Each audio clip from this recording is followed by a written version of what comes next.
Baahubali cinema release అయ్యి 10 సంవత్సరాలు పూర్తయిన నేపథ్యంలో దర్శకుడు ఎస్ఎస్ రాజమౌళి సృష్టించిన ఈ మాగ్నమ్ ఓపస్ ని మళ్ళీ రిలీజ్ చేస్తున్నారు. అయితే 2 పార్ట్స్ గా వచ్చిన ఈ సిరీస్ ఇప్పుడు ఒకే సినిమాగా చూపించబోతున్నారు.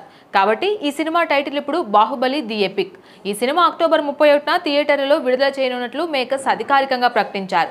ఈ ప్రకటనతో అభిమానుల్లో నెక్స్ట్ లెవెల్ హైప్ ఏర్పడింది. కానీ బుక్ మై షోలో ఈ వర్షన్ నిడివి 5 గంటల 27 నిమిషాలని చూపించడంతో ఒక్కసారిగా షాక్కు గురయ్యారు. ఇన్ని గంటలు ఎవరు థియేటర్లో కూర్చుంటారు అనే సందేహాలు, ఆందోళనలు వ్యక్తమయ్యాయి. అయితే బాహుబలి టీం వెంటనే స్పందిస్తూ haha, no worries, we won't take up your whole day, it will be around the same time as an exciting IPL match అంటూ నిడివిపై స్పష్టత ఇచ్చారు. అంటే తుది వర్షన్ దాదాపుగా 4 గంటల్లోపే పూర్తయ్యేలా ఎడిట్ చేయబోతున్నారన్నమాట.